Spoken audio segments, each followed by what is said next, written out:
Partout aux États-Unis, des jeunes hommes de race noire sont tués de sang-froid par balle. Le meurtrier attaque sans avertissement ni provocation. Son crime est toujours gratuit. Sa seule motivation semble être la haine raciale. Une fois le meurtre commis, il disparaît.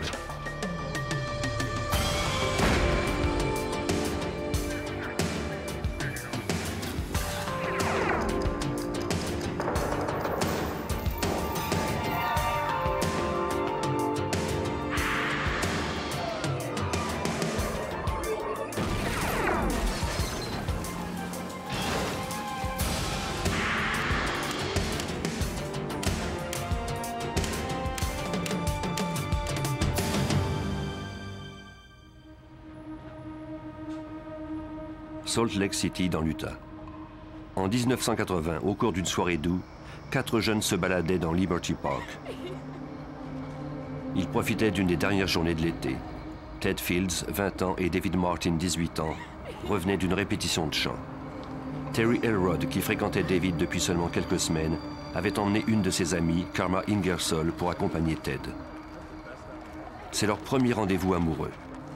Les 4 jeunes avaient pensé faire du jogging dans le parc, mais ils avaient plutôt décidé de marcher tout en discutant. Ils étaient trop pris par leur conversation pour remarquer qu'un homme les observait à travers la lunette de sa carabine. Quand David tomba à genoux, les 3 autres crurent qu'il faisait une blague. Puis Terry sentit quelque chose lui brûler le bras. Elle sut alors qu'il n'y avait aucune raison de rire. Ted dit aux jeunes filles de se cacher pendant qu'il tentait d'aider son ami.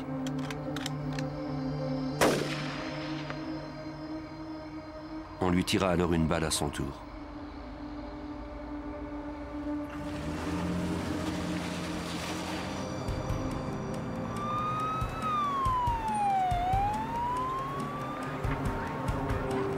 Des policiers et des équipes d'urgence se rendirent immédiatement sur la scène.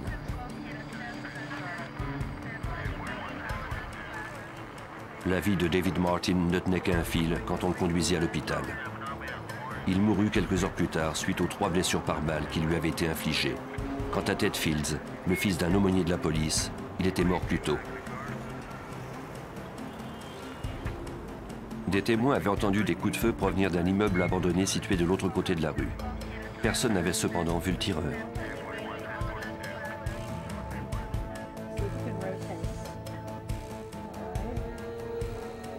Les détectives interrogèrent Terry Elrod au centre de traumatologie où on la soignait pour ses blessures. En racontant les événements, elle se rappela que quelque chose s'était produit quelques minutes avant la fusillade. Le groupe avait failli se faire renverser par une voiture qui circulait dans la mauvaise direction dans une rue à sens unique.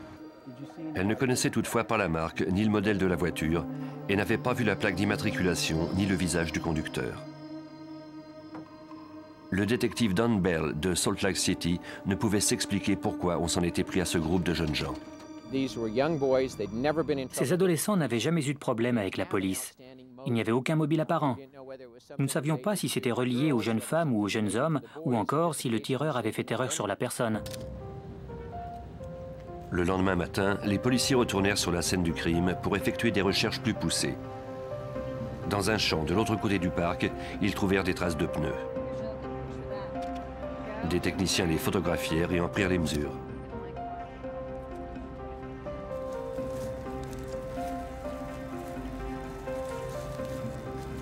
Près des traces, ils découvrirent 6 douilles de projectiles. Des témoins avaient dit que les coups de feu provenaient d'un immeuble abandonné.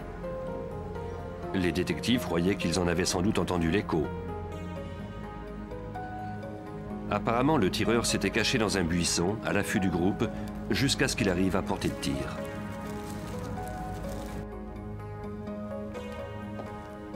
Les policiers examinèrent les douilles et confirmèrent qu'elles avaient bien été éjectées en même temps que les projectiles recueillis sur les victimes.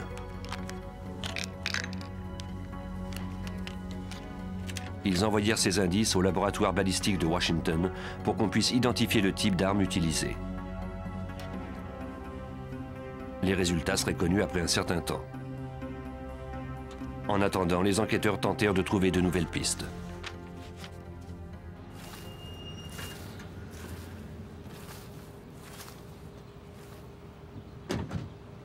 Ils retournèrent à Liberty Park et ratissèrent les lieux.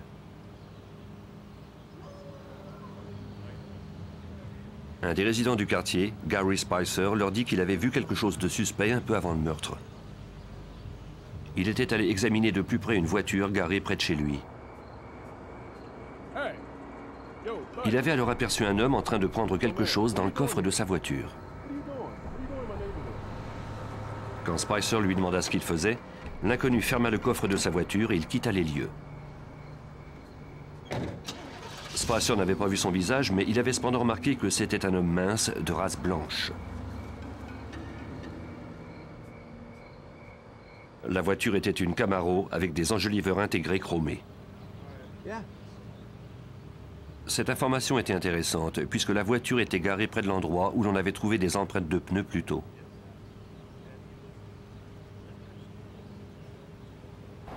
Deux jours après les meurtres, les policiers n'avaient cependant aucune piste solide. Les médias firent abondamment état de l'affaire et la colère de la population s'accentua. Nous n'avions jamais rien vu de tel à Salt Lake City. Personne ne s'était fait abattre de cette façon et surtout pas des adolescents au beau milieu d'une intersection. Le public voulait connaître l'identité du tueur. Il voulait aussi savoir si ces meurtres étaient motivés par le racisme. Il y avait peut-être là aussi une violation des droits civiques en plus des meurtres. Cela rendait les responsables du ministère de la Justice encore plus préoccupés de la situation. L'assistant procureur Steve Snarr fut appelé à se pencher sur cette affaire. La communauté noire était très inquiète et elle n'hésitait pas à le dire haut et fort. On craignait que ces meurtres n'aient été commis par un raciste. On demanda à l'agent spécial Curtis Jensen du bureau du FBI de Salt Lake City d'apporter son aide aux enquêteurs de la ville. Au début, quand j'ai entendu parler de l'affaire, j'étais révolté. Ces meurtres n'ont pas fait qu'inquiéter la communauté noire, mais aussi toute la population de Salt Lake City. Un assassin rôdait en liberté dans la ville et il pouvait récidiver à tout moment.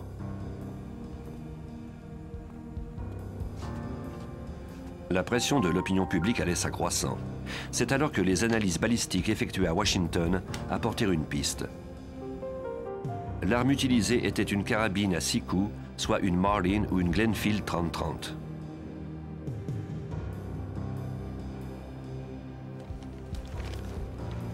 Après avoir interrogé les armuriers et consulté les annonces classées pour vérifier les acquisitions récentes d'armes à feu, les enquêteurs établirent une liste de 150 armes qui correspondaient à cette description.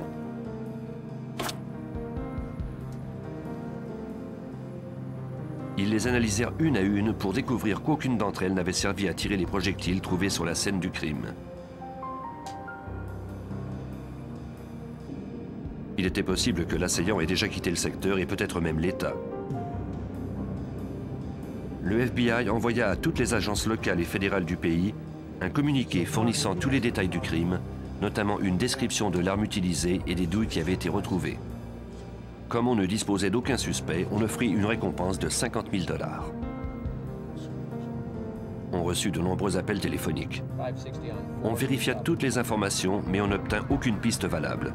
La plupart des gens étaient intéressés par la récompense, mais ils ne fournissaient pas vraiment d'indices solides. Un appel suscita toutefois un peu d'espoir. Une jeune femme croyait avoir rencontré le meurtrier. Elle se faisait appeler Mickey et faisait de la prostitution à l'occasion. Elle hésitait à parler à la police, mais le détective Bell lui promit qu'on ne porterait aucune accusation contre elle si elle venait au poste répondre à quelques questions. Cette étudiante, qui avait du mal à joindre les deux bouts, se prostituait quelques jours par semaine en fréquentant le quartier chaud de la ville. Elle parla au détective d'un de ses clients qu'elle avait rencontré en août, soit au moment des meurtres. Mickey marchait dans la rue quand un homme à bord d'une Camaro s'était arrêté pour lui demander si elle voulait faire la fête avec lui.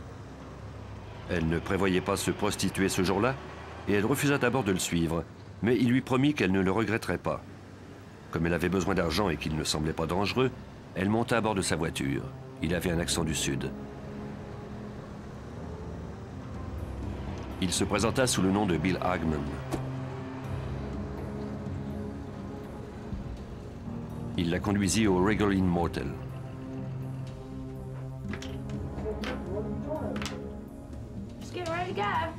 Dans sa chambre, Mickey remarqua des armes à feu. Elle décrivait à la police 2 armes au long canon, appuyées dans un coin, et un pistolet de couleur argent. Hagman ne fit aucune allusion à propos des armes, et Mickey était trop craintive pour lui poser des questions. L'homme avait des tatouages sur les 2 bras. Un aigle royal sur son avant-bras gauche, l'emblème des Américains, et sur le droit, celui de la mort, une faucheuse.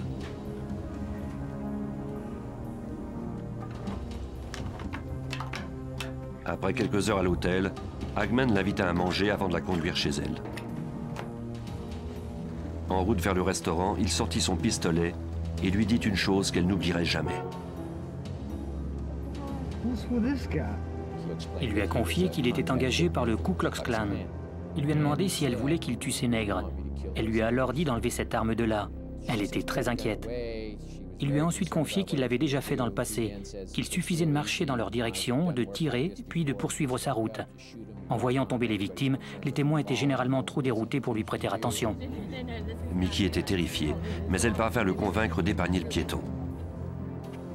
Plus tard, Hagman la déposa à son appartement, où il rencontra brièvement sa colocataire. Mickey était-elle une source fiable ou juste quelqu'un qui était attiré par la récompense? Même si elle avait dit la vérité, le rôle que pouvait avoir joué Hagman était encore flou. Est-ce que ça avait un lien avec notre affaire ou était seulement un voyou de passage en ville? Voulait-il impressionner cette prostituée en lui faisant croire qu'il était un tueur à gages? Si Mickey pouvait identifier les armes aperçues dans la chambre de motel, sa déposition aurait davantage de poids. Particulièrement s'il reconnaissait un Glenfield ou un Marlin, c'est-à-dire l'arme utilisée pour commettre les homicides, telle que l'analyse du FBI l'avait démontré. Mickey déclara à Bell qu'elle ne connaissait rien aux armes à feu et qu'elle n'avait pas regardé très longtemps les armes au motel. Le détective insista pour qu'elle essaie quand même. Les armes qu'elle choisit sur les photos ne correspondaient pas à l'arme présumée du crime. L'histoire de Mickey semblait ne mener nulle part. Malgré tout, Bell lui demanda de venir avec sa colocataire pour donner la description de son client à un dessinateur. Entre-temps, les enquêteurs poursuivirent les centaines de pistes fournies par le public. La pression augmentait sans cesse. On craignait que le meurtrier ne tue de nouveau. Les policiers ignoraient alors qu'il était déjà trop tard.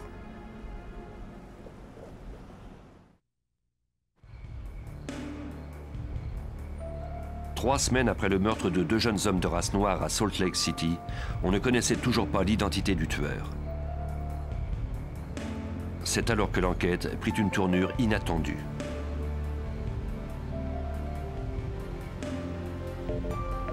Les autorités locales reçurent une réponse au communiqué qu'ils avaient envoyé par le biais du FBI.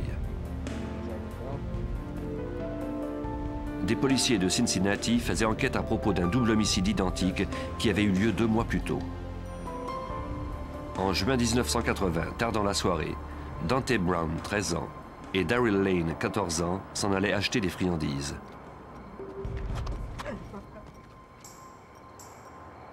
Ils ne virent jamais l'homme qui les surveillait. L'attaque fut rapide. Ils n'eurent aucune chance de s'en tirer.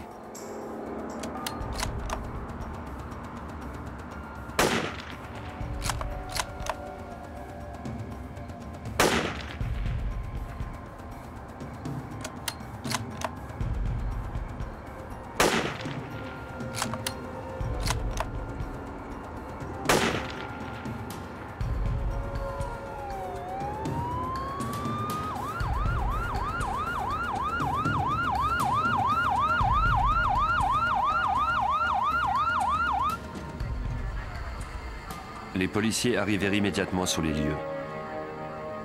Ils trouvèrent Daryl Lane mort. La vie de Dante ne tenait plus qu'à un fil. Les 2 garçons avaient été touchés de 2 projectiles chacun. Les policiers interrogèrent des passants en espérant que quelqu'un aurait aperçu quelque chose, mais aucun d'entre eux n'avait vu l'assaillant.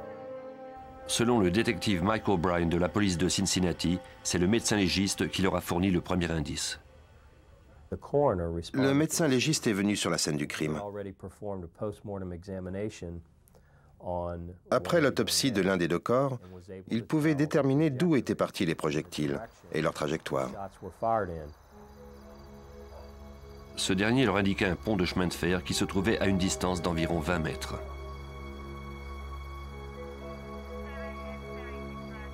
Les policiers examinèrent attentivement les alentours. Dans des hautes herbes, ils découvrirent 4 douilles de carabine. Les analystes balistiques déterminèrent par la suite qu'elles provenaient d'une carabine Ruger de calibre 44. Quelques mois s'étaient écoulés depuis ce double meurtre à Cincinnati et les policiers n'avaient pas encore de suspect. Ils ne parvenaient pas à s'expliquer pourquoi on s'en était pris à ces 2 adolescents. Le fait qu'il s'agisse de 2 enfants de 13 et 14 ans et qu'ils aient été la cible d'un tireur isolé sans mobile apparent alors qu'ils se rendaient à une confiserie a bien sûr déclenché un véritable tumulte dans le quartier et le reste de la ville.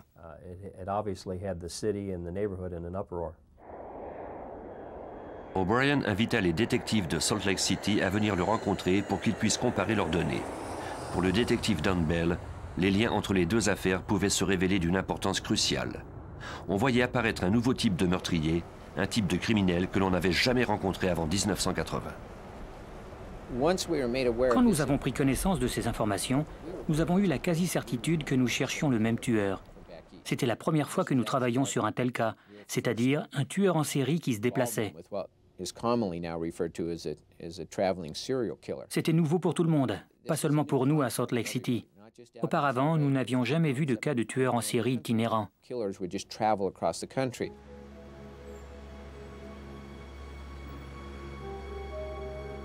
Les policiers des 2 États se rencontrèrent à Cincinnati en quête de réponse à leurs interrogations. Pendant ce temps, le détective Bell suivait sa seule piste à Salt Lake City, celle que lui avait fournie la prostituée Mickey. Elle avait passé une soirée avec un certain Bill Hagman au Wrigley Motel. Il possédait des armes à feu et roulait à bord d'une Camaro comme celle aperçue par des témoins sur la scène du crime. Au motel, Bell trouva la carte du registre que Bill Hagman avait signée, datée du 16 août, soit 4 jours avant les meurtres. L'adresse d'Hagman était au Kentucky. Nous avons demandé aux agents du FBI de vérifier ce nom grâce à leur base de données. Ils n'ont rien trouvé. Nous avions donc de bonnes raisons de croire que toutes les informations sur la carte étaient fausses. Au laboratoire du FBI à Washington, des experts se mirent à la recherche d'empreintes digitales sur la carte, mais ils n'en trouvèrent aucune. Ils analysèrent également l'écriture de Hagman et remarquèrent des caractéristiques uniques qui la rendaient facile à reconnaître. Rien ne prouvait encore qu'il était le tueur, mais c'était leur seule piste. Même si les chances de trouver quelque chose étaient minces, une équipe de 20 détectives visita tous les motels de la région. Ils apportaient avec eux une copie de la carte d'enregistrement de Hagman au Regal Inn. Ils espéraient retrouver son écriture sur une autre carte d'enregistrement, peut-être un autre faux nom. L'agent Jensen se rappelle des recherches. Les détectives ont mené des recherches dans tous les motels de Ogden, à 50 km au nord de Salt Lake City, à Provo, à 50 km au sud. Ils ont découvert que l'individu était resté dans 8 de ces motels, chaque fois sous un nouveau faux nom, une fausse adresse, et qu'il avait donné un faux numéro d'immatriculation.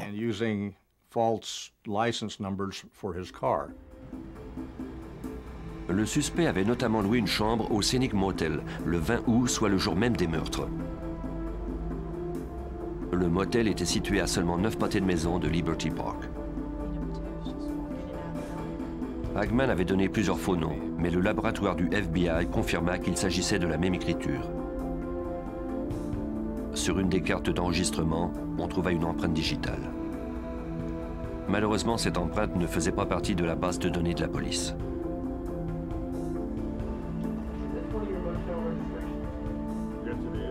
Au Sandman Motel, les détectives eurent à nouveau de la chance. Sur la carte qu'il avait signée, il avait mis le numéro de plaque d'immatriculation de sa Camaro. Le propriétaire du motel avait cependant ajouté un autre numéro de plaque dans la marge.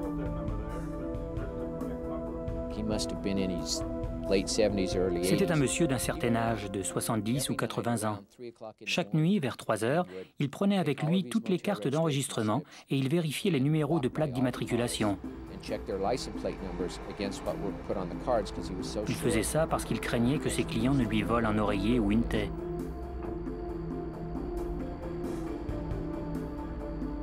En examinant le numéro de plaque d'immatriculation de la Camaro, le propriétaire constata que ce n'était pas celui qui était indiqué sur la carte d'enregistrement et il prit soin de noter dans les marges le bon numéro de la plaque du Kentucky. Une recherche dans les bases de données nationales permit de constater que la Camaro appartenait aux membres d'une famille de notables de Louisville, au Kentucky. Les détectives de Salt Lake City partagèrent ces informations avec leurs collègues de Cincinnati. Ils ont immédiatement appelé le service de police de l'endroit et retrouvé le propriétaire du véhicule. Ce dernier avait vendu sa voiture quelques mois plus tôt.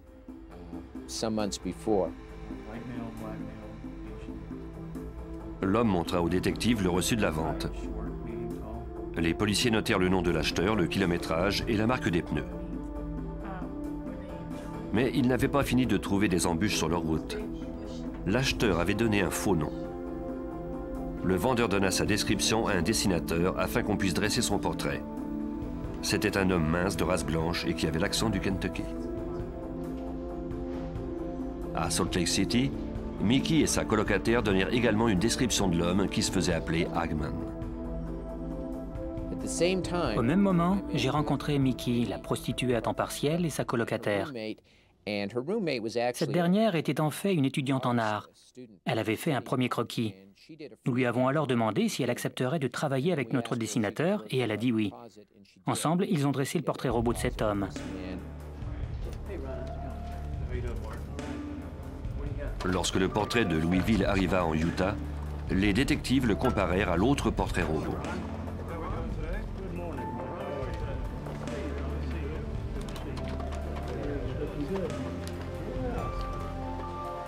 Les deux hommes se ressemblaient de façon troublante.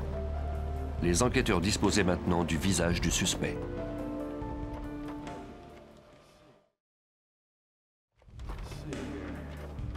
Les enquêteurs étaient sur la piste d'un tueur en série qui avait tué 2 adolescents de race noire à Cincinnati et 2 autres jeunes hommes noirs à Salt Lake City. Ils disposaient maintenant d'un portrait robot du suspect, mais le détective Don Bell ne connaissait toujours pas son nom et il n'avait aucune preuve de son implication. On n'avait aucun chef d'accusation. Nous avons toutefois trouvé un motel où il était resté 2 nuits à Salt Lake City et d'où il était parti sans payer. Cela nous a permis d'obtenir un mandat d'arrêt contre lui.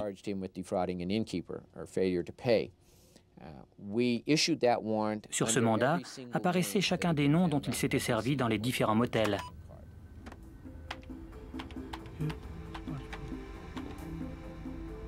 Les agents du FBI introduisirent toutes les informations contenues dans le mandat, ainsi que le numéro de plaque d'immatriculation et les faux noms dans les bases de données du NCIC, le Centre national d'information criminelle.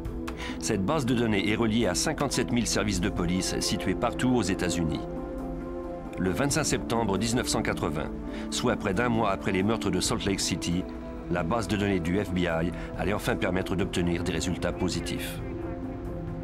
Des policiers de Boone County au Kentucky furent dépêchés à un motel pour arrêter 2 voleurs de bijoux. En arrivant, le gérant leur dit qu'un de ses clients s'était plaint des gyrophares et du bruit des voitures de police. Il y avait 7 ou 8 voitures de police dans le stationnement. Leurs gyrophares étaient allumés et leur radio criait des messages. Un des clients était furieux de s'être fait déranger par tout ce bruit. Il a appelé le gérant pour lui demander ce que les policiers faisaient là et pourquoi ils étaient si bruyants. Il a même menacé le gérant de quitter le motel s'il ne rétablissait pas le calme. Le gérant est donc sorti pour parler aux agents de police de Boone County. Il leur a dit que son client était furieux parce qu'ils étaient bruyants. Le sergent demanda alors au gérant qui était le client qui s'était plaint. Le gérant lui dit que l'appel provenait de la chambre 80. Le sergent nota le numéro de plaque d'immatriculation de la Camaro du client en question. En introduisant dans sa base de données, il constata qu'il y avait un mandat d'arrêt contre lui dans l'Utah. Les agents de Boone County se rendirent à la chambre 80. Un homme mince de race blanche et à l'accent du Sud leur ouvrit. À l'intérieur, les policiers aperçurent 2 fusils de chasse sur son lit. Ils lui passèrent des menottes et le conduisirent au poste pour l'interroger. Cette fois-ci, le fugitif donna son vrai nom, Joseph Paul Franklin. Les policiers téléphonèrent aux enquêteurs de Salt Lake City pour leur annoncer qu'ils avaient trouvé leur suspect. Le détective Bell prit le premier avion en partance pour le Kentucky en compagnie d'un de ses collègues. En arrivant, on lui apprit cependant une mauvaise nouvelle. Le fugitif était parvenu à s'échapper de la pièce où on l'interrogeait.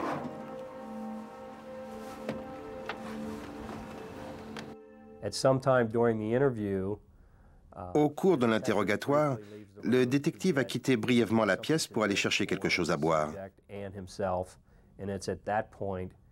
Le suspect en a alors profité pour sortir par la fenêtre. Heureusement, les enquêteurs disposaient de la Camaro du suspect, de ses armes ainsi que de son portefeuille qui contenait son permis de conduire et sa photo.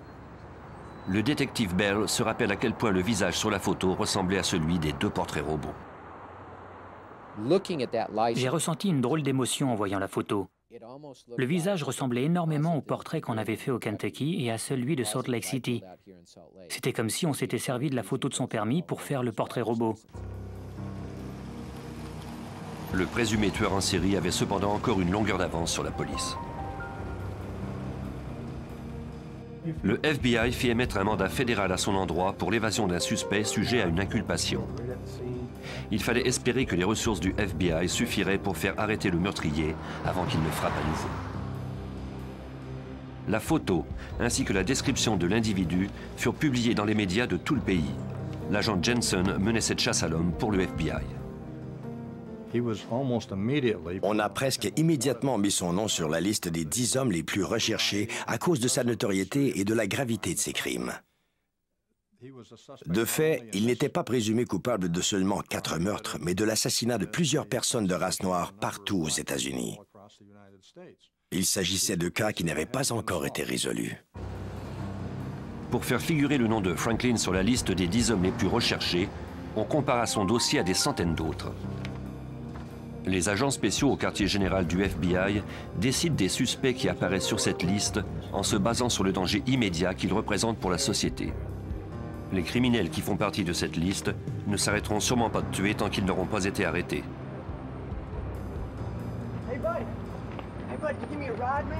La nouvelle de l'évasion du tueur suscita de nombreux appels de personnes qui croyaient l'avoir vu, notamment un adolescent du Kentucky.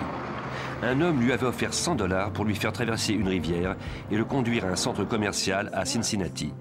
Les enquêteurs arrivèrent en grand nombre au centre commercial en question pour interroger tous ceux qui pouvaient l'avoir vu. Ils apprirent que le suspect avait acheté de nouveaux vêtements, qu'il s'était fait couper et teindre les cheveux. Franklin avait changé d'apparence et il semblait avoir facilement accès à de l'argent. Au Kentucky, des experts examinaient la Camaro à la recherche d'indices. Ils photographièrent les pneus en espérant qu'ils correspondraient aux empreintes laissées près de la scène du crime de Salt Lake City. Elles étaient identiques. Pour le détective Bell, c'était l'indice le plus important jusque-là. Il s'agissait d'un prototype de pneu dont les exemplaires n'avaient été distribués qu'à l'est du Mississippi. Le fait qu'on retrouve ces empreintes dans la terre à Salt Lake City était éloquent. Cela nous indiquait que cet homme et sa voiture se trouvaient bien dans notre ville. Au laboratoire balistique de Washington, les experts examinèrent les armes confisquées à Franklin.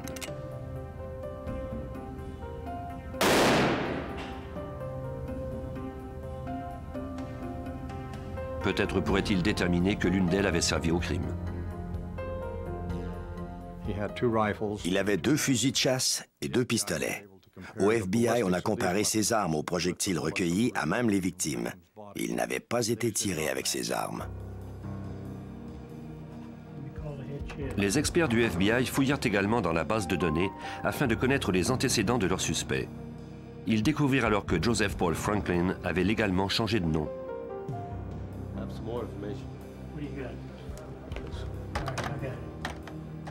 À la naissance, il s'appelait James Clayton Vaughn. Cette information allait permettre aux enquêteurs de fouiller encore plus le passé du suspect. Les agents aidés des détectives remontèrent à la source, dans sa ville natale de Birdtown, en Alabama. Ils interrogèrent des gens qu'ils connaissaient bien. Pour le détective Mike O'Brien de Cincinnati, un portrait plus net du fugitif commençait à se dessiner. Birdtown est à peu de choses près séparé en deux. D'un côté, la population est noire, de l'autre, elle est blanche. Il a donc été élevé dans un milieu perturbé par les tensions raciales. Il y avait de nombreux problèmes entre les Noirs et les Blancs dans ce secteur. Des parents de sa mère avaient été du côté des nazis en Allemagne durant la Seconde Guerre mondiale. D'ailleurs, Franklin avait lu Mein Kampf. Ça l'avait fort impressionné.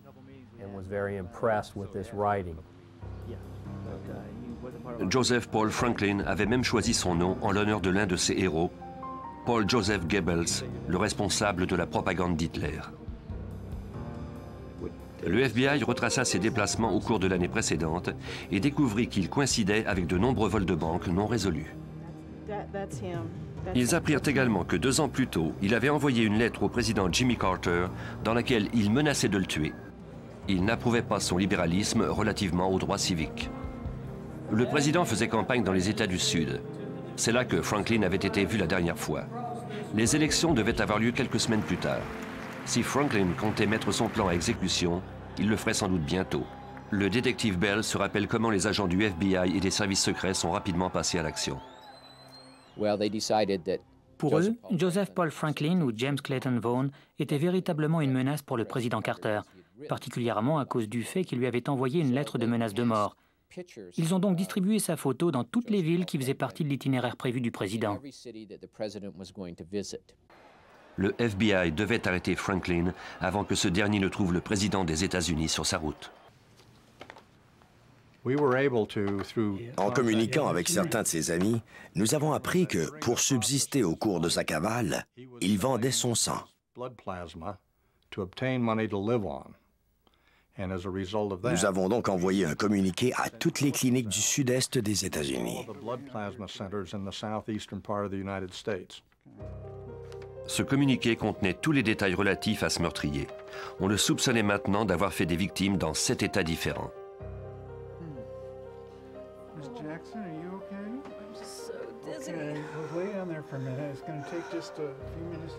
Le 28 octobre, le fugitif se présenta dans une clinique de Tampa. L'infirmier qui s'occupait de lui reconnut les tatouages pour les avoir aperçus dans le communiqué du FBI, la faucheuse et l'aigle royal. Franklin s'était sans doute dit qu'il prenait moins de risques à vendre son sang qu'à cambrioler des banques. Il avait tort. L'infirmier composa immédiatement le numéro de téléphone du FBI. Des agents fédéraux cernèrent la clinique, puis y entrèrent pour arrêter Franklin. Cette fois, aucune erreur n'était permise.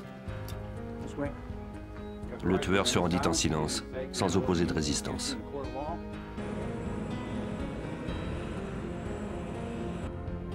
On le conduisit à Salt Lake City en vue de le faire comparaître pour les meurtres de Ted Fields et de David Martin. Il y avait cependant une ombre au tableau, comme nous l'explique Don Bell.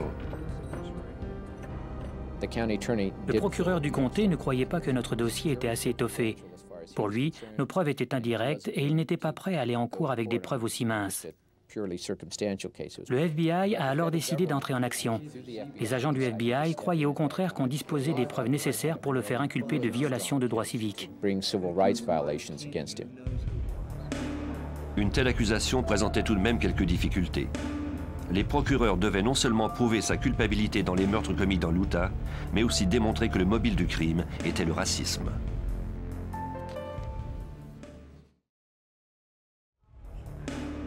Le FBI garda le présumé tueur en série Joseph Paul Franklin en détention à Salt Lake City, pendant que les procureurs fédéraux tentaient de prouver que ces meurtres avaient été motivés par la haine des Noirs. Des agents interrogèrent de nouveau certaines des relations de Franklin, des membres de sa famille et ses 2 ex-femmes. Ils désiraient ainsi obtenir une image plus nette des convictions de Franklin. L'agent Johnson avait envoyé son équipe à Burton en Alabama, la ville natale de Franklin. Là-bas, nous avons rencontré des gens qu'il connaissait bien. Ainsi, cela nous a permis de bien définir ses antécédents et de savoir comment il était.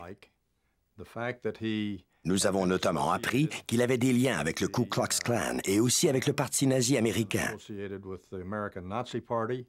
Il avait été arrêté de nombreuses fois pour avoir troublé l'ordre public et à certaines occasions pour possession d'armes. Peu importe où il allait, de nombreux témoins se rappelaient sa voiture. Pour l'assistant du procureur Steve Snarr, la Camaro de Franklin s'est révélée un indice crucial dans cette affaire. La voiture que conduisait Franklin était unique. Elle était notamment d'une couleur particulière. Le propriétaire y avait fait ajouter une ligne rouge. Il y avait aussi de l'équipement spécial à l'intérieur et des pneus d'un modèle assez rare. Toutes ces caractéristiques ont eu pour conséquence que les témoins de Salt Lake City se la rappelaient très bien. L'équipe d'enquête interrogea également 2 jeunes femmes qui étaient montées à bord de la Camaro de Franklin. Nous avons retrouvé 2 femmes, Sandra et Rhonda. Elles faisaient du stop à quelques pâtés de maison du parc à 16h ou 16h30 le jour de la fusillade. Un homme au volant d'une Camaro les a fait monter à bord de sa voiture. Elles devaient aller à une banque du centre-ville pour déposer leur chèque de paie avant la fermeture à 17h.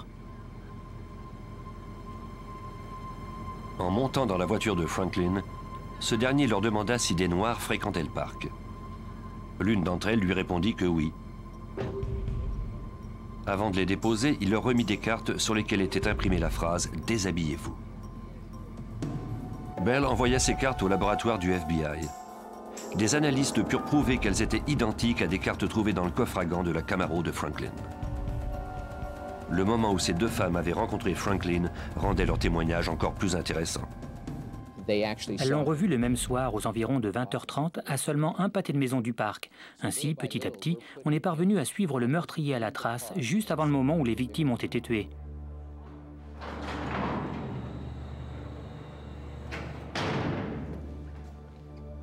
À la prison du comté de Salt Lake City, Franklin était détenu dans une pièce fermée à double tour, étant donné qu'il avait déjà faussé compagnie à ses gardiens.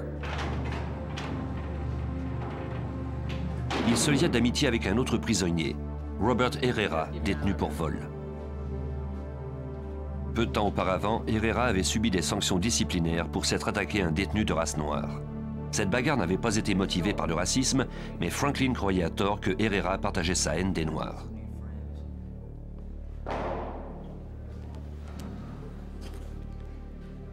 Il se confia à lui. Cette relation se révélerait très importante plus tard.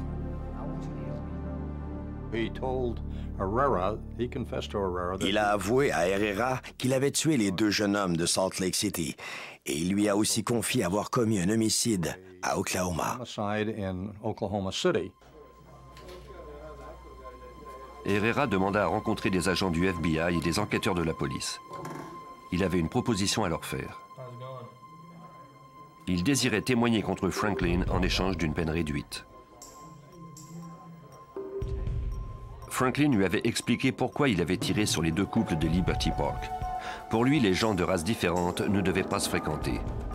Quand il avait aperçu les Noirs en compagnie de jeunes filles blanches, il avait décidé de les éliminer. Les enquêteurs ne savaient pas s'ils pouvaient se fier au témoignage de Herrera. Un aveu fait à un autre détenu n'est pas l'argument le plus solide pour obtenir gain de cause.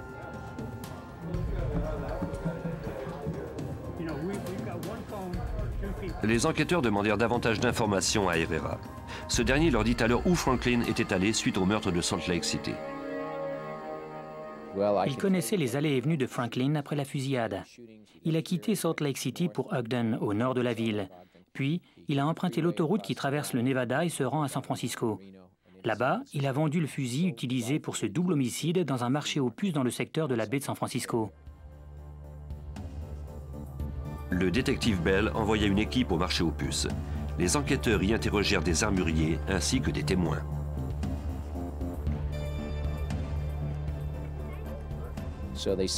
Ils ont envahi le marché aux puces et ils ont rencontré des témoins qui se rappelaient avoir aperçu Joseph Paul Franklin en train de vendre des armes à feu. Malheureusement, nous ne les avons jamais retrouvées. Même si les armes étaient introuvables, les déclarations de Herrera s'en trouvaient maintenant confirmées. Les déplacements de Franklin suite au meurtre se révéleraient cruciaux au cours du procès. C'était des informations très importantes parce que ni le FBI ni nous n'avions pu déterminer où Franklin était allé après les meurtres. Après avoir corroboré les déclarations de Herrera, ils le rencontrèrent de nouveau. Ce dernier leur révéla que Franklin lui avait avoué d'autres meurtres. Franklin avait tiré sur Larry Flint en 1977, l'éditeur du magazine érotique Hustler, qui devint ainsi handicapé à vie. Il l'avait fait parce qu'il n'acceptait pas qu'on voie dans son magazine des hommes noirs avec des femmes blanches. Il avait également fait feu sur Vernon Jordan, le président de la National Urban League, en mai 1980. Il y avait maintenant assez de preuves pour le faire accuser de viol des droits civiques et intenter un procès contre lui. La poursuite a fait appel à 65 témoins et présenté environ 100 pièces à conviction. Nous avons toutefois été très rapides lors de la reconstitution des événements. Le procès n'a duré que 5 jours et demi. Le jury ne délibéra que 5 heures. Il trouva Joseph Paul Franklin coupable du viol des droits civiques des 2 victimes. Il fut condamné à 2 peines d'emprisonnement à vie. Franklin était furieux d'apprendre qu'il passerait le reste de ses jours en prison, mais plus encore à cause du fait qu'un procureur de race noire avait participé à sa condamnation. Dans sa rage, il se leva précipitamment et lança de l'eau à l'avocat. On le maîtrisa rapidement avant de le sortir de la salle d'audience.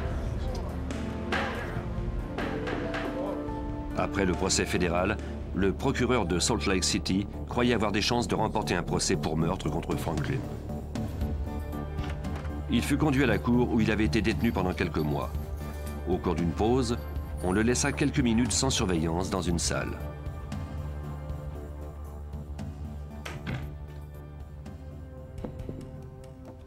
Quand le garde revint, il constata que la porte était sortie de ses gonds et que Franklin avait pris la fuite.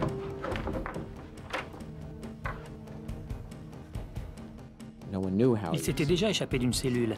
Cette fois-ci, quand les gardiens sont allés le chercher avant l'arrivée du jury, ils ont constaté qu'il n'était plus dans la salle de conférence.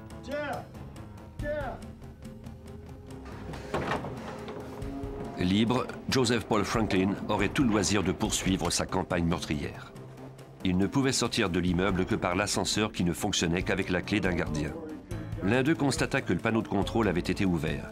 Franklin avait actionné l'ascenseur en établissant le contact entre les fils électriques à l'aide d'une pièce de 10 cents et d'un trombone.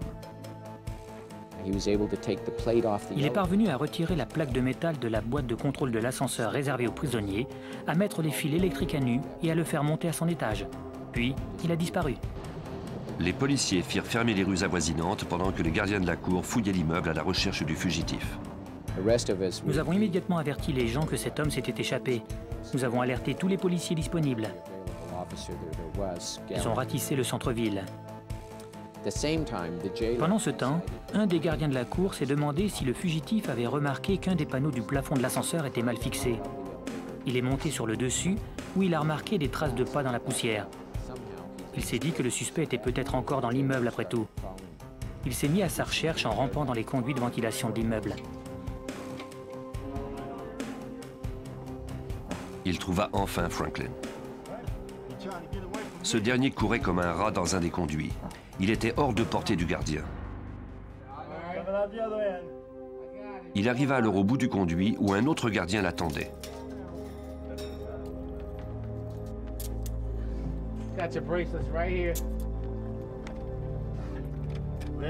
En l'espace d'une heure, il fut remis en détention. Nous lui avons fait prendre une douche et une fois recoiffé, il est revenu à la salle d'audience. Le jury n'en a pas trop souffert. Il a eu 1 heure de plus pour manger. Au cours des 17 années de prison qui suivirent, Franklin avoua être l'auteur de 16 autres meurtres dans 8 États différents. Il n'a cependant jamais reconnu avoir commis le double homicide de Cincinnati. Le détective Mike O'Brien refusait d'abandonner la bataille. Il a continué d'amasser les indices dans l'espoir de faire accuser Franklin un jour de ces meurtres. La chance a souri à O'Brien quand il a réussi à convaincre Franklin de rencontrer Melissa Powers, l'assistante du procureur de Cincinnati. Franklin est entré dans la pièce. Madame Powers s'est présentée, elle lui a dit qui elle était et pourquoi elle était là. Tout de suite après s'être assis, il lui a dit « Vous savez, j'ai tué 6 enfants à Cincinnati. » En 1998, Franklin a eu droit à 2 autres peines d'emprisonnement à vie pour le double homicide de Cincinnati. Au Missouri, il a été condamné à mort pour 2 autres meurtres. Franklin n'aurait plus jamais l'occasion de s'évader.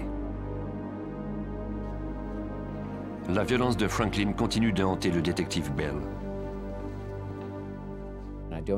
Je ne peux pas comprendre ce type de meurtrier, ni qu'il puisse s'attaquer à un parfait étranger à cause de sa race ou de la personne avec qui il se trouve et à qui il parle. Je ne comprends pas qu'il ressente ce besoin de les tuer. C'est l'un des rares individus pour lesquels je ne trouve pas d'explication. C'est encore difficile pour moi de comprendre.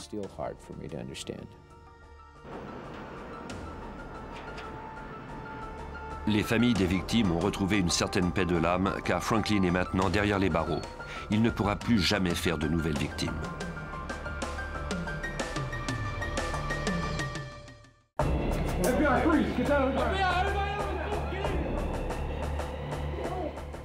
Toute une famille disparaît soudainement. Les autorités policières n'ont aucun indice qui les mènerait aux ravisseurs. Puis, tout d'un coup, des enquêteurs trouvent des armes volées qui appartenaient aux victimes. C'est alors qu'ils se rendent compte que les ravisseurs font partie d'un groupe d'extrême droite. Ces individus dangereux ne reculent devant rien pour échapper à la justice.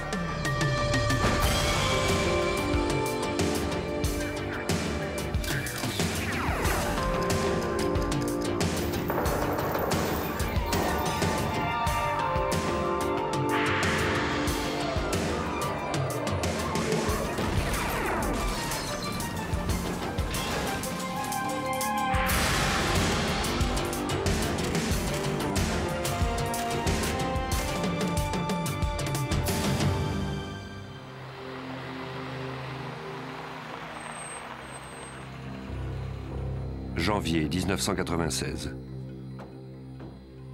William Mueller, 52 ans, vivait en Arkansas, dans la petite municipalité de Tilley.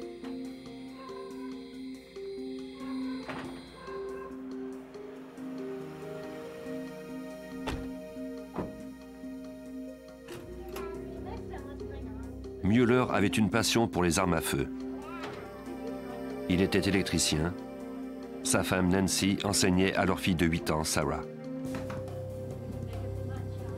De retour à la maison, les Mueller se retrouvèrent face à face avec deux hommes.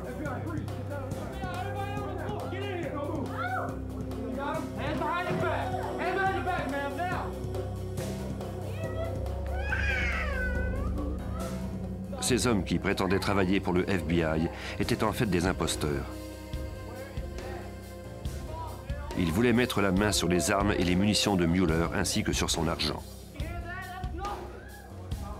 Quand les intrus constatèrent que les Mueller refusaient de coopérer, ils séparèrent les membres de la famille les uns des autres et ils les torturèrent.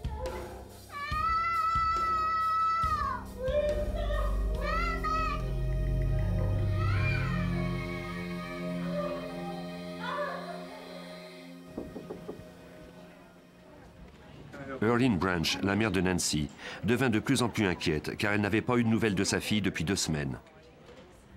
Elle appela le shérif pour obtenir de l'aide. Elle lui expliqua qu'il arrivait souvent aux Mueller de partir en voyage pour assister à des expositions d'armes à feu, mais que sa fille l'appelait toujours à son tour. Le shérif Jay Winters connaissait bien les Mueller. Même si le comté voisin où il vivait n'était pas sous sa juridiction, il accepta de faire enquête. Il effectua des vérifications auprès des autorités du comté et il interrogea les voisins des Mueller. Il ne trouva aucune trace d'eux, mais leur connaissance ne semblait pas s'inquiéter outre mesure de leur absence. La réaction générale que j'ai obtenue n'était pas de la peur. On croyait simplement qu'ils s'étaient absentés pour un certain temps.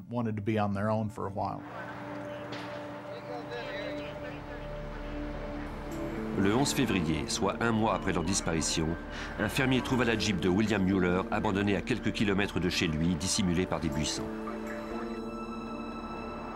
Le détective Aaron Duval du bureau du shérif de Pope County fut envoyé sur les lieux pour enquêter à ce sujet.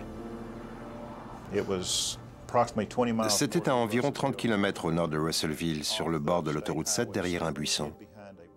On m'a demandé de me rendre sur les lieux. J'ai pris des photos du véhicule et de la remorque.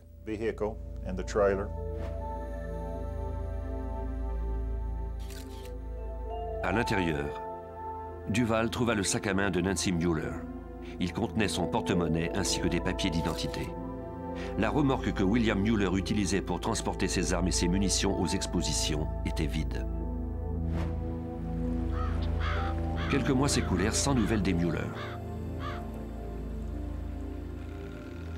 À 60 km de Tilly, un couple de gens âgés pêchait dans un bayou près de Russellville. La ligne de la canne à pêche de la dame s'accrocha au fond. Elle finit par tirer de l'eau une chaussure de course, d'où sortait un tibia. Horrifiée, elle sectionna la ligne et alla chercher de l'aide.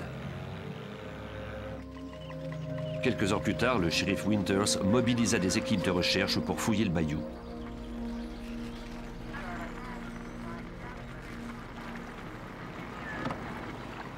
Ils en ratissèrent le lit avec de gros crochets de métal. Les plongeurs examinaient le fond de l'eau en même temps. À la fin de la journée, on avait retrouvé le corps partiel d'une victime d'homicide.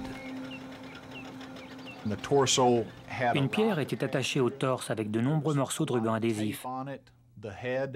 La tête de la victime était recouverte d'un sac de plastique retenu également par du ruban adhésif. Les membres de mon équipe étaient troublés par cette affaire, car c'était fort différent de ce à quoi nous avons l'habitude. Il était évident qu'on avait exécuté cette personne de sang-froid. Les enquêteurs établirent qu'il s'agissait du corps d'une jeune fille. Ils crurent d'abord qu'il s'agissait d'une fillette de 6 ans qui avait été enlevée dans la région l'année précédente. Mais ils constatèrent bientôt que les vêtements ne concordaient pas avec ce que l'on savait de cette fillette. Peut-être était-ce donc le corps de Sarah Mueller. Le lendemain, on trouva en partie 2 autres corps dans les eaux du bayou. On avait lesté les 3 cadavres avec des pierres et recouvert leurs têtes de sacs de plastique retenus par du ruban adhésif. Les relevés dentaires, l'ADN ainsi que les vêtements indiquaient qu'il s'agissait bien de William Mueller, de sa femme Nancy et de leur fillette Sarah. Cette affaire de disparition était maintenant devenue une enquête sur un triple homicide. C'était triste de penser que William et Nancy étaient morts de cette façon. Mais c'était encore plus triste de constater que leur fillette ait connu un destin aussi tragique. On l'avait enveloppée dans du plastique, maintenu avec du ruban adhésif, puis on avait attaché une pierre de 25 kilos à son corps et on l'avait lancée dans l'eau. C'était inacceptable. Au cours de l'autopsie, le médecin légiste put établir que les 3 corps se trouvaient dans l'eau depuis le 11 janvier, soit le dernier jour où on les avait vus en vie. Au cours d'un autre examen, des experts découvrirent des fragments de peinture bleue sur les morceaux de ruban adhésif prélevés sur les victimes. Ils les envoyèrent au laboratoire du FBI à Washington pour les faire analyser.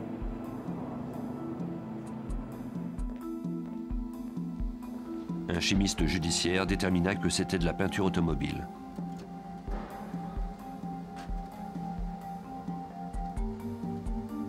Il s'agissait maintenant de trouver la marque de la voiture.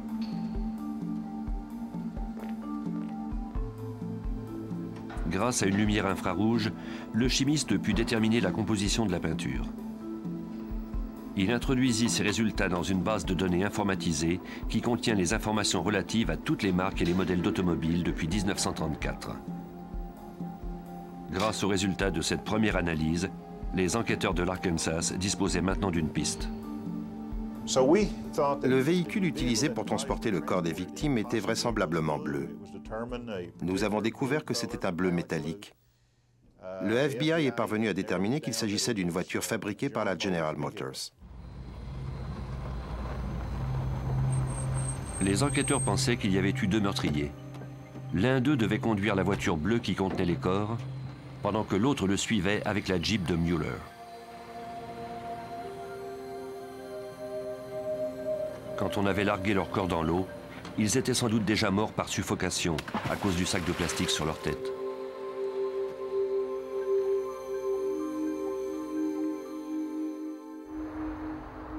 On fit appel aux agents de l'ATF, le bureau de l'alcool, du tabac et des armes à feu de Little Rock. L'agent Glenn Jordan dirigeait l'enquête. Nous devions intervenir puisque Mueller avait déjà été un armurier autorisé et que ses armes à feu avaient été volées. De plus, on savait maintenant que Mueller et le reste de sa famille avaient été assassinés. L'ATF disposait d'une liste détaillée des armes que possédait Mueller avant qu'il ne perde son permis d'armurier. Comme il n'en avait plus vendu officiellement depuis, on pouvait présumer que ces armes avaient été volées. Notre but était d'entrer le numéro de série de ces armes à feu dans la base de données des crimes du pays. Si jamais quelqu'un retrouvait ces armes plus tard, nous aurions alors une piste pour poursuivre l'enquête.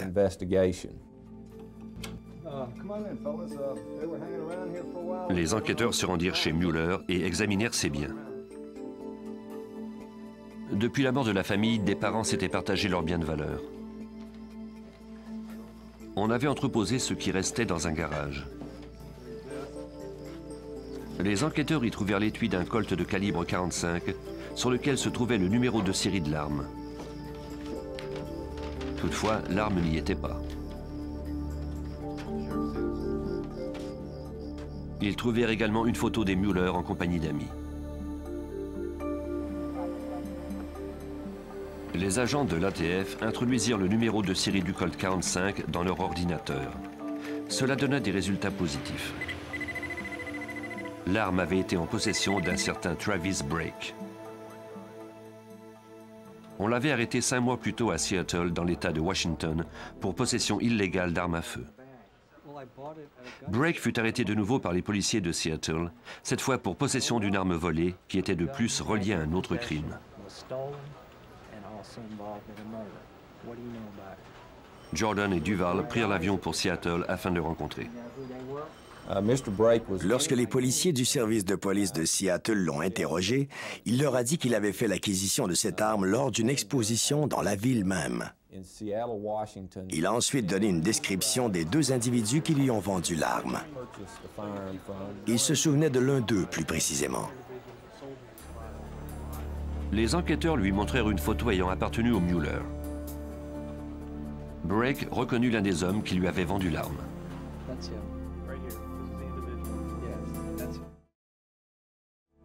Il s'appelait Keith Collins.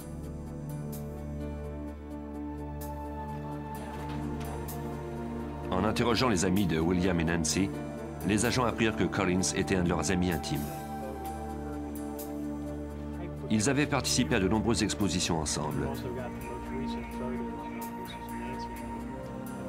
Les enquêteurs découvrirent alors que son vrai nom était Kirby Keogh.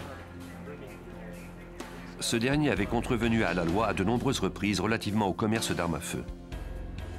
De plus, il était très actif au sein d'un mouvement qui prônait la suprématie de la race blanche.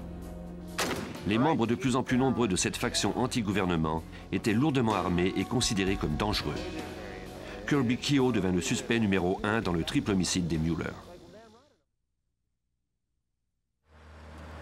Près d'1 an après le vol et le triple homicide de William, Nancy et Sarah Mueller, les enquêteurs étaient toujours à la recherche de leurs assassins. Ils avaient de bonnes raisons de croire que ces derniers étaient des militants racistes.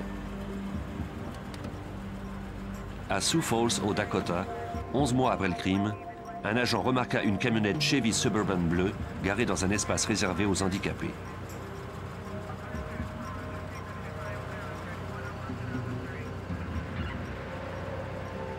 À l'intérieur, un jeune couple dormait. L'homme déclara s'appeler Sean Haynes. Il s'était arrêté pour que sa femme enceinte et lui puissent se reposer un peu. Les autocollants sur le pare-choc de sa camionnette laissaient croire qu'il était membre d'un groupe raciste. L'agent demanda à Haynes s'il était en possession d'armes. Haynes lui montra alors 2 armes à feu à l'arrière de son véhicule.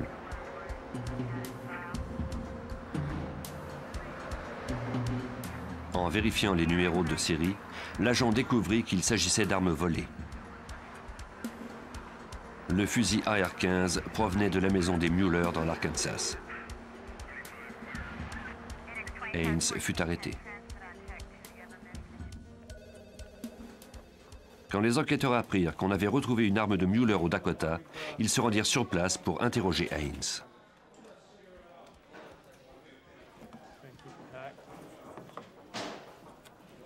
Ce dernier déclara qu'il avait obtenu le fusil AR-15 en échange d'une de ses armes à feu.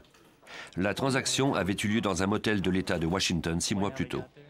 L'homme qui avait fait l'échange était Chevy Keogh, le fils aîné de Kirby.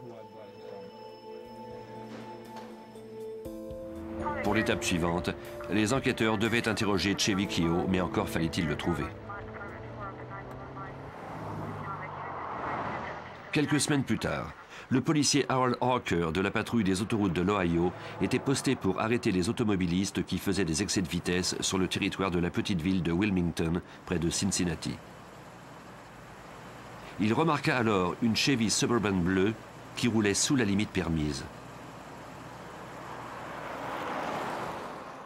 Harker, aujourd'hui retraité, comptait alors 25 ans d'expérience. Il se rappelle le comportement étrange des passagers lorsqu'ils sont passés devant lui. Quand le véhicule s'est approché, j'ai remarqué qu'il n'y avait aucune plaque d'immatriculation à l'avant. En me croisant, le conducteur a fait comme s'il ne me voyait pas. Il n'a pas regardé ma voiture de police. Il avait les deux mains sur le volant et regardait droit devant lui. Pourtant, le passager me regardait avec insistance et il s'est tourné pour me suivre du regard par la fenêtre arrière. Dans l'État de Washington, les véhicules doivent avoir une plaque minéralogique à l'avant et à l'arrière. Harker appela le poste de police pour qu'on vérifie le numéro de la plaque arrière de la camionnette. Il prit le véhicule en filature en attendant la réponse. Cette plaque d'immatriculation était bien celle du véhicule, mais elle n'était plus valide. J'ai alors décidé d'arrêter ce véhicule une fois rendu à Wilmington, où les voies d'accotement étaient plus larges. La voiture de police était équipée d'une caméra vidéo installée sur le tableau de bord. Harker avait un micro sur sa chemise.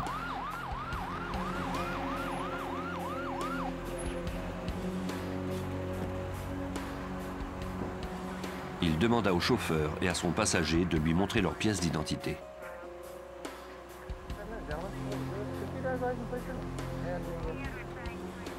Harker commença à avoir des soupçons quand les deux hommes déclarèrent qu'ils n'en avaient pas.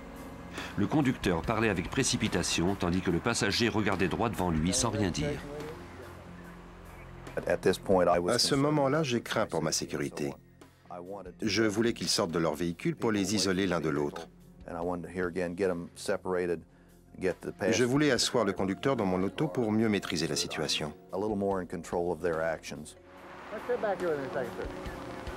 Le conducteur accepta de suivre Harker jusqu'à la voiture de police.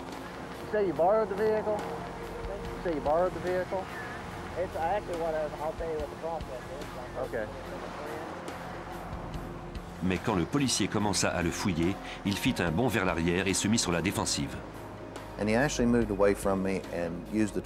Il s'est éloigné de moi et il m'a dit qu'il ne voulait pas se faire violer ainsi. Ce sont les mots qu'il a utilisés. Au cours de ma carrière de 25 ans comme patrouilleur, je n'avais jamais entendu quiconque utiliser une telle expression. De plus, l'apparence des deux jeunes hommes, le fait qu'ils aient des coupes de cheveux militaires et que le conducteur porte une veste des Marine Corps, m'a poussé à croire qu'ils étaient peut-être dans l'armée.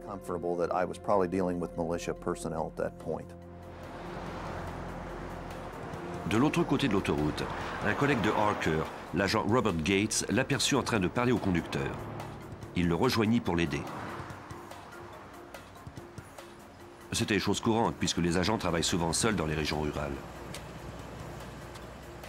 Son principal but était de superviser l'opération. Il ne devait en aucun cas réagir aux réponses à mes questions ni donner des ordres. C'était mon travail. Lui ne devait qu'observer ce qui se passait. Les deux hommes lui dirent qu'ils cherchaient du travail sur les chantiers de construction de la région. Harker informa le conducteur que si son passager, lui, ne pouvait pas lui donner de pièces d'identité, il devrait lui confisquer son véhicule. Le conducteur prit alors la fuite.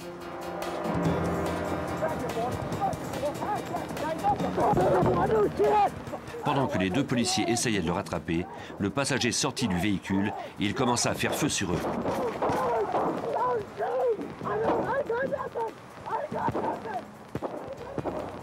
Il prit ensuite la fuite pendant que Harker tentait toujours d'arrêter le conducteur. Son bras resta coincé dans la portière, mais il parvint à s'en libérer. L'autre suspect disparut dans les bois. Gates se mit à sa poursuite.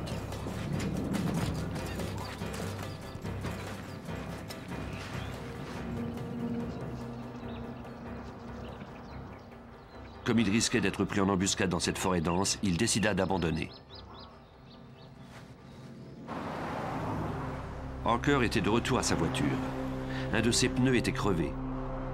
Il appela pour obtenir des renforts. En l'espace de quelques instants seulement, tout le service de police de Wilmington était en alerte. Quand l'agent Robert Martin entendit la nouvelle sur sa radio, il aperçut une Suburban garée dans le stationnement d'un distributeur de fournitures électriques.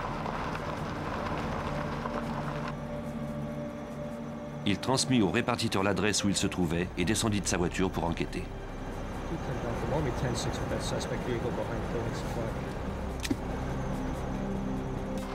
Le conducteur de la Suburban ouvrit alors le feu sur lui.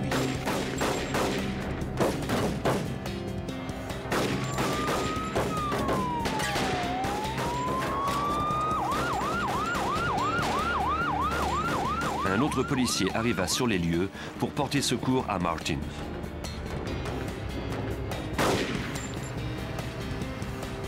Le suspect disparut dans le quartier industriel. Il avait tiré des projectiles de calibre 32 et blessé un passant.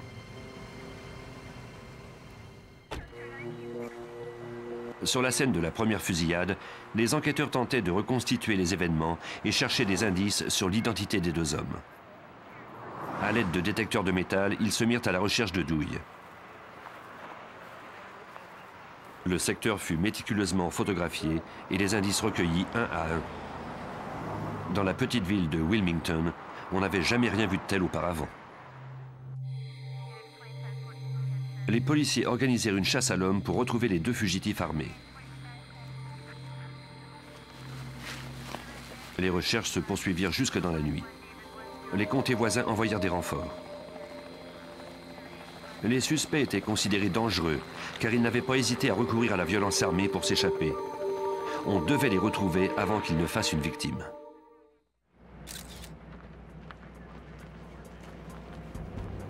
Les agents de l'ATF et de la police de l'Ohio examinèrent la Chevy Suburban abandonnée sur la deuxième scène de fusillade. Ils se mirent à la recherche d'empreintes digitales.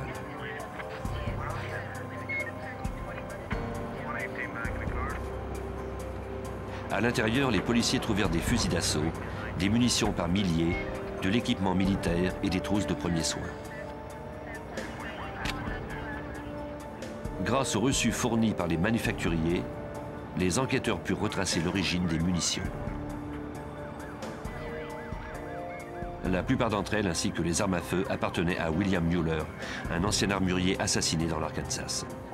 Les tireurs avaient une telle quantité d'équipements militaires qu'il y avait lieu de croire qu'ils étaient membres d'un groupe anti-gouvernement. Les enquêteurs de l'Ohio avisèrent le FBI de leur découverte.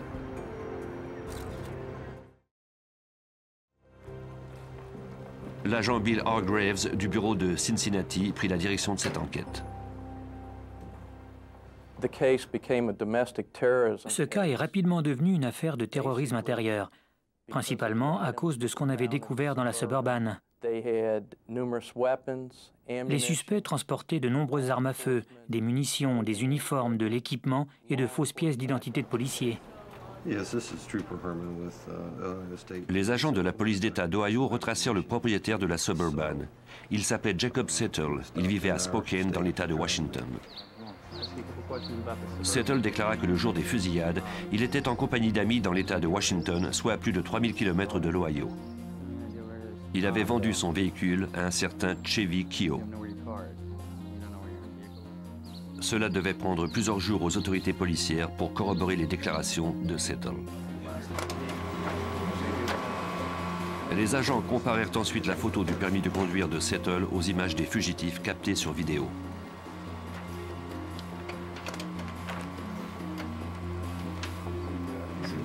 On pouvait clairement voir que ce n'était pas lui. Cet enregistrement magnétoscopique était le meilleur indice dont disposaient les policiers jusqu'à présent. Ils le firent diffuser partout au pays dans l'espoir d'obtenir le nom des deux tireurs.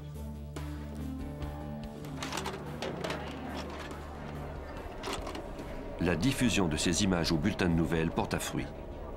Une journaliste de l'État de Washington reconnut le conducteur. C'était un raciste d'extrême droite qu'elle avait interviewé quelques années plus tôt dans le cadre de l'émission Hard Copy. Il s'appelait Chevy Keough. En Arkansas, les détectives de Pope County qui enquêtaient sur le meurtre de la famille Mueller visionnèrent l'enregistrement vidéo où apparaissait Chevy Keough. Pour la première fois, ils purent voir son visage. Comme ce dernier était soupçonné du triple homicide, ils apportèrent leur soutien aux policiers de l'Ohio ainsi qu'aux agents fédéraux. Duval et Jordan s'envolèrent pour l'Ohio pour y rencontrer l'agent du FBI, Hargraves, et échanger les informations dont ils disposaient. Ils lui firent part du fait que les meurtriers avaient utilisé un véhicule de la General Motors de couleur bleue pour transporter les victimes. Cette information était intéressante, puisque les suspects avaient abandonné une Chevrolet Suburban bleue après les fusillades. De plus, on avait trouvé des armes de Mueller à l'intérieur.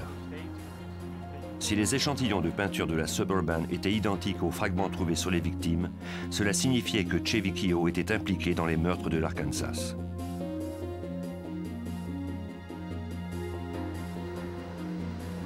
Au laboratoire du FBI à Washington, les experts effectuèrent des analyses, mais ils ne trouvèrent aucun lien entre les deux échantillons. L'agent du FBI Jim Shenandoah fut impliqué dans l'enquête. Ce spécialiste a l'habitude de retracer les terroristes de la trempe de Chevy Keough. Nous avons découvert qu'il avait des activités paramilitaires et qu'il était anti-gouvernement. À ce moment-là, il était particulièrement agressif envers les autorités policières. Nous avons donc dû prendre des mesures de sécurité extrêmes parce que nous ignorions ses intentions.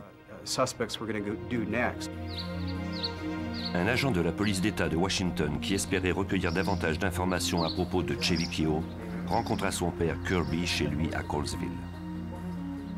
Il lui demanda d'abord d'identifier les hommes sur l'enregistrement magnétoscopique. Kirby ne reconnut pas Chevy, mais il déclara que l'autre homme était son plus jeune fils, Shane. Nous avons trouvé cela plutôt étrange, parce qu'il était plus facile d'identifier le conducteur, qui était bien Chevy, que l'autre, Shane.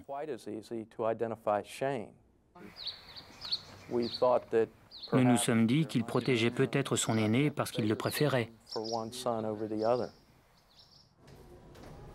Les agents du FBI fouillèrent le passé de Chevy Keough, 23 ans, et de son frère Shane, 21 ans. Chevy Keough était impliqué dans divers crimes. En plus des 3 meurtres dont il était soupçonné en Arkansas, il était soupçonné de meurtres dans les États de Washington et de l'Idaho. Il avait également commis une série de vols, de cambriolages. Il avait extorqué de l'argent et transporté des marchandises volées d'un État à un autre. On fit émettre des mandats au nom des frères Keough.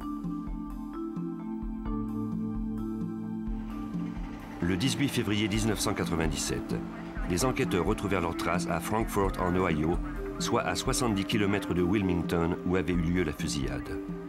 On découvrit une Monte-Carlo abandonnée dans le stationnement d'un supermarché. Elle avait été volée à seulement 2 km de la scène de la fusillade. Les autorités croyaient qu'au moins un des Keough l'avait volée pour échapper à la chasse à l'homme. Le voleur n'avait laissé que les clés derrière lui. De toute évidence, les frères Keough étaient prêts à tout pour échapper à l'emprisonnement. La police d'État se déploya dans toute la région pour interroger les gens, en espérant que quelqu'un ait peut-être aperçu les fugitifs. À environ 2 km de là, on retrouva la piste laissée par les frères Keough. Ils avaient passé quelques nuits au camping de Lake Hill avec leur famille dans un véhicule récréatif. Malheureusement, les policiers étaient arrivés trop tard. Ils n'y étaient restés que 2 jours. On ignorait si les frères étaient toujours à bord du véhicule. Le FBI fit diffuser un communiqué à la grandeur des États-Unis avec la description du véhicule.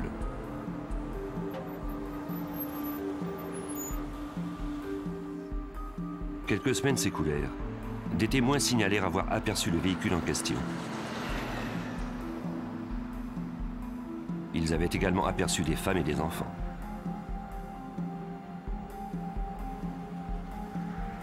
Chaque fois qu'on envoyait des policiers faire enquête, le véhicule était déjà reparti.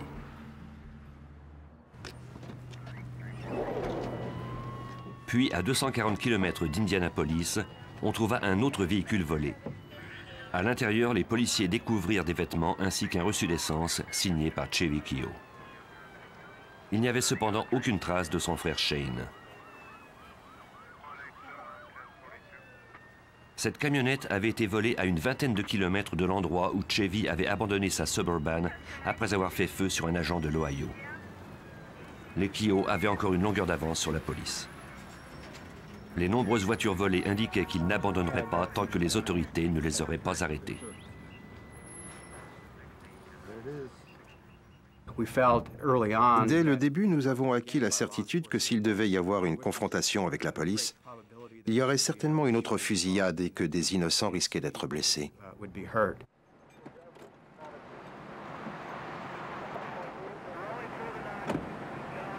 Quelques jours plus tard, un agent de patrouille des autoroutes du Wyoming trouva le véhicule récréatif des Keough en panne, abandonné sur une route déserte. Le FBI fut avisé et on remorqua le véhicule pour le faire examiner.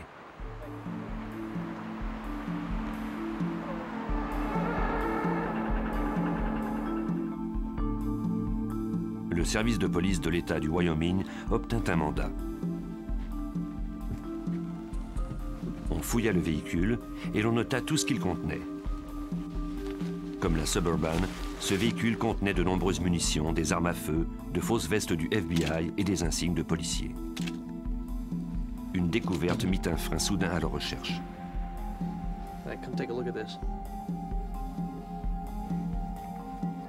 Il s'agissait d'une boîte de composantes d'explosifs, notamment des piles qu'on utilise d'habitude pour provoquer la détonation de bombes. Comme le véhicule était peut-être piégé, les policiers firent appel à l'escouade anti-bombe de l'ATF. On fit évacuer les commerces et les bureaux gouvernementaux du secteur. L'escouade examina le véhicule centimètre par centimètre. On n'y trouva aucun explosif relié à un dispositif d'amorçage. Grâce au reçu trouvé à bord du véhicule, on put reconstituer l'itinéraire des deux frères depuis leur départ de l'Ohio. Ils avaient traversé la Virginie, la Caroline, l'Alabama, le Texas et le Montana avant d'abandonner leur véhicule au Wyoming. Il n'y avait malheureusement rien qui pouvait suggérer l'endroit où ils se trouvaient maintenant.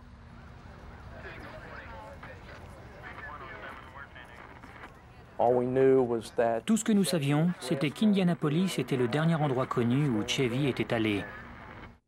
C'était là qu'on avait retrouvé la camionnette volée. Nous avons donc supposé que Shane Keough et les familles étaient allés jusqu'à Casper, où le véhicule était tombé en panne. La piste se terminait là. Le FBI et l'ATF annoncèrent publiquement qu'ils s'étaient associés pour offrir une récompense en échange d'informations pouvant mener à l'arrestation des deux frères et à leur inculpation. Cette affaire était très grave. Il y avait eu attaque de policiers. De plus, ces individus avaient des liens avec des groupes qui prenaient la suprématie des Blancs, et ils étaient dangereux. Nous avons donc pu offrir une récompense de 60 000 $ à quiconque nous aiderait à les arrêter.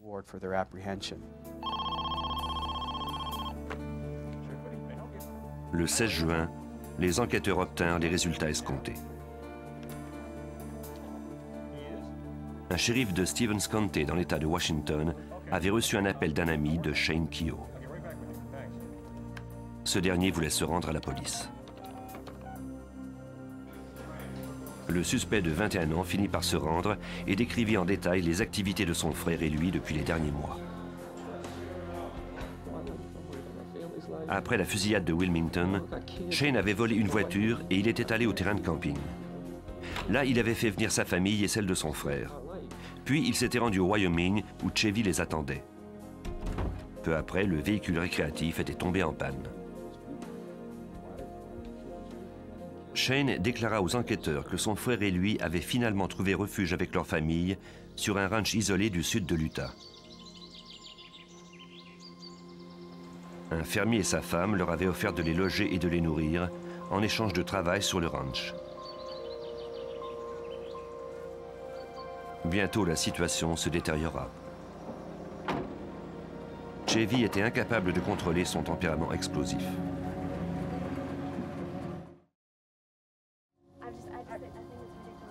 Shane et sa femme Tana étaient de plus en plus inquiets. Chevy parlait de fonder son propre groupe d'extrême droite. Il désirait tuer sa femme Karina en raison de ses origines amérindiennes. Il avait même parlé de tuer ses propres parents, Kirby et Gloria, pour pouvoir lui-même inculquer ses croyances à ses 6 jeunes frères. Le 12 juin, soit près de 4 mois après la fusillade en Ohio, Chevy commença à soupçonner son frère. Shane nous a raconté qu'il s'était battu récemment. Il craignait pour sa vie ainsi que pour celle des autres membres de la famille. Shane confia aux policiers que son frère avait encore en sa possession de nombreux objets ayant appartenu au Mueller. Chevy lui avait dit avoir étouffé les membres de cette famille. Shane, n'ayant pas la moindre idée de ce qu'il ferait par la suite, avait quitté le ranch avec sa famille en pleine nuit et roulé pendant plus de 1600 km pour retourner dans l'État de Washington. Les enquêteurs examinèrent la camionnette de Shane à la recherche d'autres indices. Les experts du laboratoire constatèrent que le véhicule, qui était enregistré au nom de Chevy Keogh, avait été repeint. Le chimiste judiciaire Ron Menold nous explique.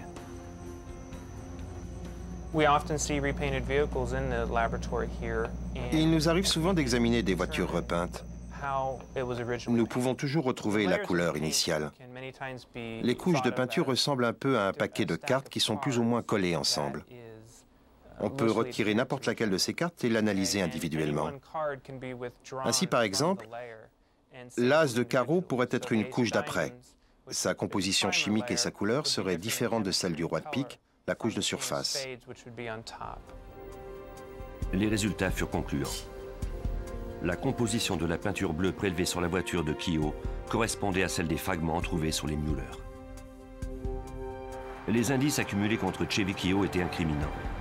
Mais il n'avait pas été capturé pour autant. Pour y parvenir, les enquêteurs devraient se rendre dans l'Utah où se terrait le suspect sur le ranch isolé. Malheureusement, on pouvait voir venir à des kilomètres l'escouade chargée de l'arrestation. Chevy Keogh, militant de la suprématie raciale blanche, était recherché pour un triple homicide en Arkansas et une tentative de meurtre en Ohio. Il était lourdement armé et se cachait avec sa famille sur un ranch isolé.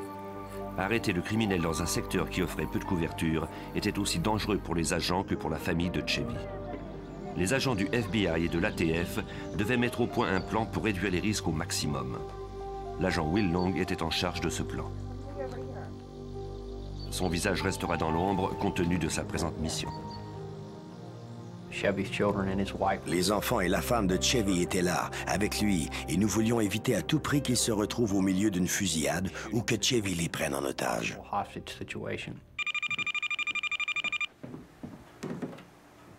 Long demanda l'aide du fermier Rodney Levitt à qui appartenait le ranch. Ce dernier accepta d'aider le FBI car il était préoccupé par le sort des enfants de Chevy. Il nous a confié que Chevy Keogh se rendait régulièrement à Cedar City à sa demande pour faire des courses reliées aux travaux de la ferme. Et justement, ils avaient déjà prévu que Chevy se rende en ville pour acheter de la moulée. C'était l'occasion idéale pour l'arrêter dans ce magasin, parce qu'à cet endroit, nous pouvions mieux maîtriser la situation. Les agents disposaient de 2 heures avant l'arrivée de Chevy et Levitt. 2 heures, c'est court. Nous avons posté des unités de surveillance le long de la route afin qu'ils puissent nous tenir au courant de la façon dont se déroulait le déplacement de Keogh et Levitt vers la ville. Le plan fonctionnait parfaitement jusqu'à ce que Chevy décide de faire un arrêt imprévu. Les agents du FBI ne savaient pas si Keogh avait senti le piège et s'il allait tenter de prendre la fuite.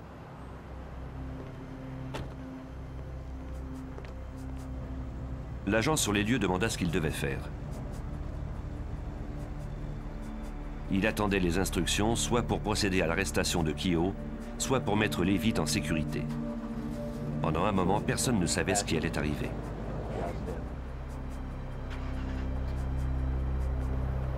Chevy retourna à la camionnette avec une boisson gazeuse.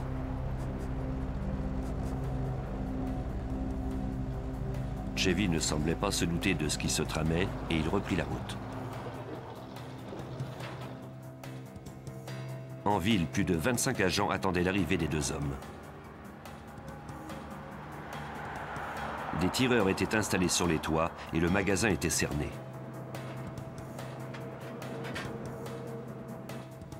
Il y avait aussi des agents un peu partout dans les environs. Leur objectif, empêcher Chevy de fuir ou de prendre des otages. Pendant que l'agent Long chargeait des bottes de foin devant le magasin, un imprévu menaça la réussite du coup de filet. À la radio, nous avons entendu l'une des unités de surveillance dire que Chevy avait traversé un de nos points de repère et qu'il n'était qu'à 1 minute du magasin. Au même moment, un fermier se gara dans l'espace de stationnement que le FBI avait réservé pour Chevy. L'agent Long ne disposait que de quelques secondes pour réagir. J'ai traversé le stationnement en courant avec mon insigne et mes pièces d'identité en main. J'ai dit à l'homme qu'un dangereux fugitif allait bientôt entrer dans le stationnement et que nous allions l'arrêter. Il devait monter en voiture au plus vite et quitter le stationnement. Le fermier obtempéra et Long reprit sa position initiale. Quelques secondes plus tard, Chevy Kehoe arriva.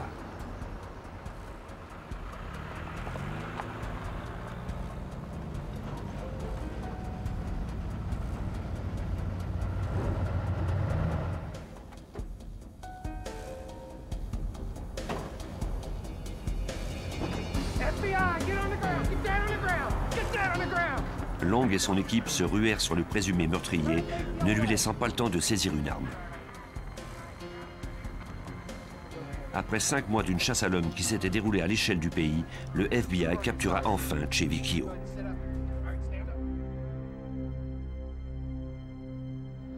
Au ranch, on devait maintenant s'occuper de Karina, la femme de Chevy et de ses enfants. Une fois encore, Leavitt offrit son aide. Apparemment, M. Leavitt avait des problèmes de dos et Karina avait l'habitude de venir lui ouvrir la grille pour le laisser entrer dans la propriété. Elle faisait ça par gentillesse. Pour ouvrir la grille, Karina devait sortir de la roulotte, ce qui donnerait aux agents l'occasion de l'arrêter. Long était caché à l'arrière de la camionnette avec 2 autres agents. Comme nous l'avions espéré, Karina est sortie et a ouvert la grille.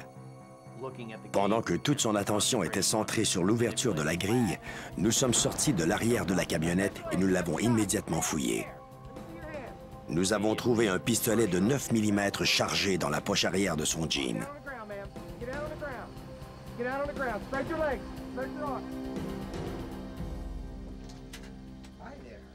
Long obtint un mandat pour fouiller la roulotte de Kehoe située sur la propriété de Leavitt. Mais auparavant, les agents du FBI firent sortir les enfants et ils les confièrent au fermier.